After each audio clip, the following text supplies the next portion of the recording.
guys, Eric here with my review of Doctor Strange in the Multiverse of Madness. So a couple caveats up here up front. There will not be spoilers in this review. I will not dive into any of that stuff. Of course, this being the MCU, some people are going to be so spoiler averse that me even saying the simplest plot description at the beginning or saying a little bit about my thoughts about the movie, you might think, oh, you're saying too much. So I guess you'll have to juggle that, but I will definitely not be talking about what I would consider major spoilers. Anything that was in the trailers, though, anything confirmed in official interviews is on the table. So you know that. Also, I want to mention I just saw this movie, just got home from the premiere. First, I should mention I was at the premiere, and not to be braggy about it, but to be like, hey, some people might think you saw the premiere. Will that skew your feeling about it? Was it better because of the audience you saw it with? I just want to put that out on the table, but also say, ideally, I wish I had a day or two to think on this. I don't love doing a review right after I saw a movie, but this is just the timing of it. The embargo is up very early tomorrow. So that's why this review is happening right now. And also why it's me solo, because Kim doesn't get to see the movie until tomorrow night in the UK. All right. So all that being said, here we go. Let's jump into this. Plot wise, I mean, look, you've seen the trailers. Of course, this is a well promoted movie, but here we have Dr. Stephen Strange, Benedict Cumberbatch returning. He's doing his thing. He's a superhero. He's a sorcerer, and he's still pining for Christine Palmer, Rachel McAdams, making her return. I'll note a couple times here, the first Doctor Strange movie was 5.5 years ago. We've seen Doctor Strange many times since, but we haven't seen all the supporting cast. So Christine is back here. He still is pining for her, but she is the one that got away. But suddenly things are going to be very disrupted for him when he meets America Chavez, this teenage girl who has a very notable ability. She can travel from universe to universe, from travel the multiverse with physically with a power that really hasn't been seen by anyone before, which makes her very valuable. And dark demonic forces want her because of that power. Stephen turns to an old ally with Wanda Maximoff, the Scarlet Witch, because she has some abilities he does not. And soon we are multiverse jumping with America using her power and encountering a lot of different interesting people along the way, certainly including some familiar people, maybe different versions of some familiar characters, some brand new ones, a big mixture. The trailer shows you several versions of Dr. Stephen Strange, too. There's your plot synopsis. My overall thoughts on this movie, I really liked it, ... with some caveats. Look, this is MCU movie number 28, right? And I love the MCU. I think that there's a handful of movies that didn't work for me at the bottom, but overall, I am so impressed by this. And so this is another impressive movie, while I don't think it is a home run. Look, it's coming right after Spider-Man No Way Home. It's impossible not to make comparisons, especially because that was also a multiverse movie in a different way.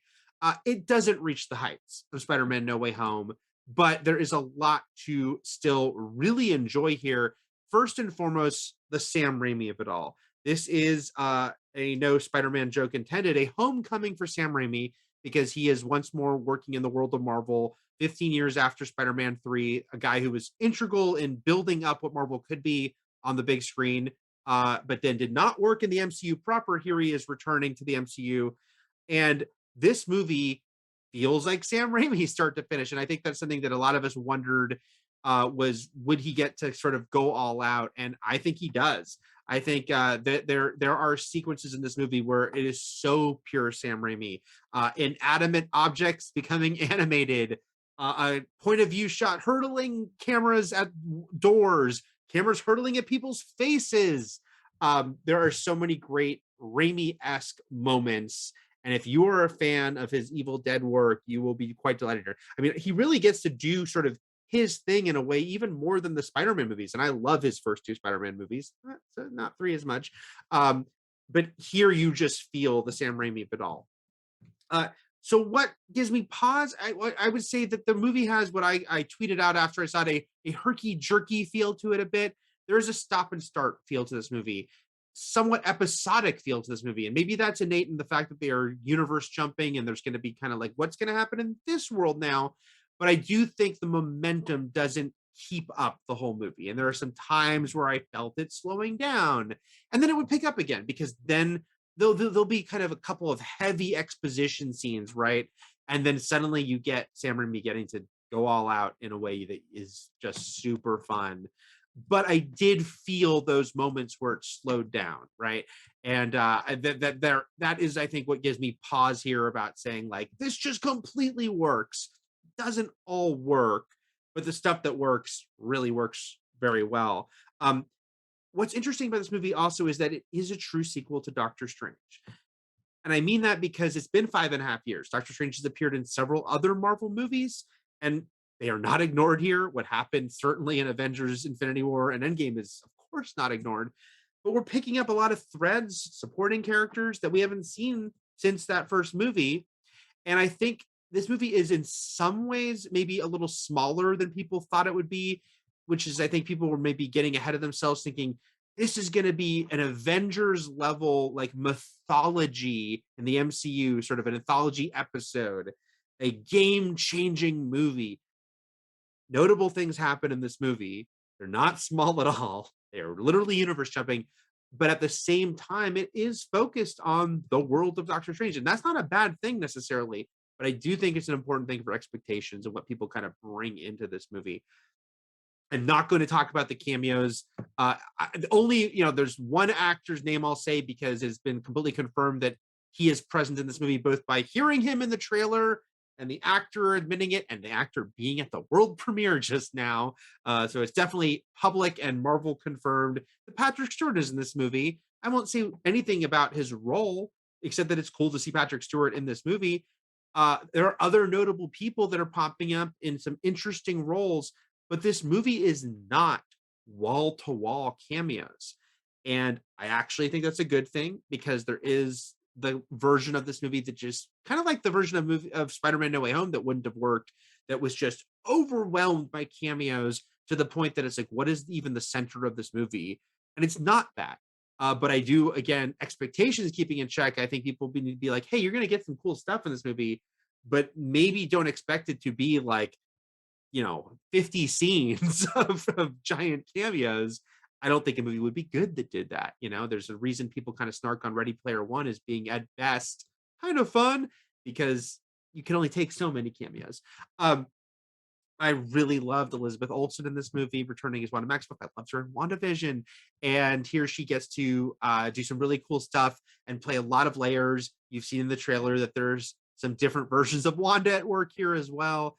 And she brings a lot of coolness to this character as far as everything that happened to Wanda. It's also a sequel to WandaVision. Everything that happened to her there, everything she did, everything she lost, and all the power she kind of leveled up in, that all plays a part here in an interesting way. And I think she's just excellent in the role. And then I really like the character of America Chavez. And I want to mention that Xochitl Gomez, I think, is a real great discovery as this character. This young teenage girl, both character and actress, is kind of intertwined here because she comes in and is given center stage and is standing next to some real heavyweights, both veteran actors, but also MCU heavyweights. And I think she more than holds her own. Very likable presence. The way they visualize her powers is cool, and I look forward to seeing more of her. I don't want people to think that I'm like skipping over Benedict Cumberbatch. He's great in this part, and the fact that he gets to play multiple versions of Stephen Strange is really cool. I don't think this movie quite nails its emotional center with Stephen. He has an arc. He has some stuff going on he needs to deal with, but I can only compare it. Again, I'm compared to No Way Home because No Way Home was the most recent movie. And as much as it was cool to see the different Spider-Mans in that movie, I think that movie had a really great center Peter Parker story. This movie has a okay Stephen Strange story to it. What's happening with Stephen is really cool, but I don't think it quite nails maybe the depth it's going for, even though Cumberbatch is really great throughout the movie. But I'm getting him go back to the Raimi of it all and say that Kevin Feige, from the moment this movie was announced, he talked up the horror element and said this will be the MCU's first horror movie. And while it was notable that Scott Derrickson exited the project, the director of the first movie, who had a horror background with Sinister and a bunch of other films, him leaving was interesting. It was like, oh, what's going on here? Is there a problem? But Sam Raimi coming on then, of course, felt great, both because Spider-Man, Marvel, great background there. But this is a guy who directed the Evil Dead trilogy and has such a pedigree of horror. And I really think that this movie does display it. Is it scary? Not really, but I think it's kind of ghoulish in a way that might surprise some people. It pushes the PG-13. I will say that. It kind of again shows you that PG-13 is strange because you can get away with so much if you just don't have like blood gushing out of people. Because some pretty dark, macabre, grisly things happen in this movie and happen to people. Some things I didn't expect and had not seen in an MCU movie happen. And I think it gets away with it with because there's like, you know, mystic arts involved and strange demonic creatures involved. But still, you felt some crunches and some splattering in a different way than you might expect or might have ever seen in an MC movie, and I greatly appreciate it. I will say this movie gets pretty goofy in that Sam Raimi way. There's a cheesiness to Sam Raimi, and I say that with total love. Evil Dead 2 is one of my favorite movies. There is a wonderful cheesiness to Sam Raimi. If you are not familiar with that style of his, I think some people will be like, "Ugh, that's corny, man." But if you can embrace, if you love it already, you'll be happy. And if you don't know that stuff already, I hope you can embrace it because I think again, with Marvel, is there a similar overall feel to their stuff? I yes, to some extent, but I also think you've got James Gunn and Taika Waititi and guys who are showing that they can still really spark and show their own thing within the MCU. And I think Raimi does that here too. Again, there are parts of the movie that slow down a little because I don't think they're the scenes that best reflect what he can do as a director.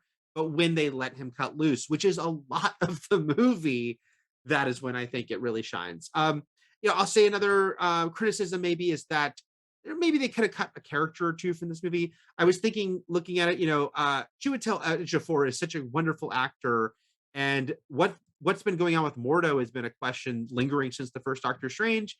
He's back here, but by the end of the movie, I thought, did he need to be back in this movie? Maybe it would have been better served to wait to bring him back even a little longer, just because it does feel like they could have maybe trimmed a couple of elements from this film. Uh, Overall, I quite enjoyed Doctor Strange in the Multiverse of Madness. I have those slight hesitations just of not wanting to say this is another Endgame level or No Way Home level, just wall to wall amazing emotional heights crowd pleaser. It's hard to do. You can't do that every time, especially when you're making multiple movies a year.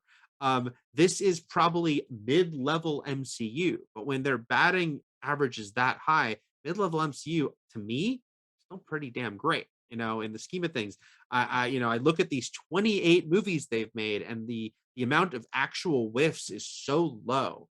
And this one very proudly, I think, sits in the maybe upper middle. And I liked it more than the first movie. I should probably also mention that first movie looked really cool to me, but felt a little flat. Has a sort of at that point typical origin story. I think at this point they've established Doctor Strange as a character. They've established his world, and they can kind of just get crazy, get weird. And I appreciated that quite a bit. Giving it a score is really tricky for me right now. Again, I'm gonna have to think on this movie a couple days more. I'm waffling a little bit between is this a 3.5 out of 5 or a 4 out of 5, but I'm gonna say 4 out of 5 just because its highlights, the things that made me kind of giddy, are frequent enough that that's when I'm gonna see the movie again in a couple days, and I think there's some parts that I'm just kind of really leaning into that I want to see again because they really just jump out. And that's speaking to me as someone who grew up a Marvel fan, but also this huge Sam Raimi fan. And I really loved bleeding them together, even if there wasn't as much blood as you might get in the R-rated version. So those are my thoughts, my trying to stay away from spoilers thoughts on Doctor Strange and the Multiverse of Madness. Clearly, there will be a lot to discuss about this movie once people are seeing it and it's in theaters for everyone. We're going to have a spoiler chat here at Fandom, and we'll be talking plenty more about it. And I'm sure we'll be hearing lots of different opinions about it. I'm curious to hear what everyone thinks of this movie as they absorb it. But we'll be back with that spoiler chat in a few days. We'll have plenty more in between, though. So thanks for listening to this, and keep it here at Fandom.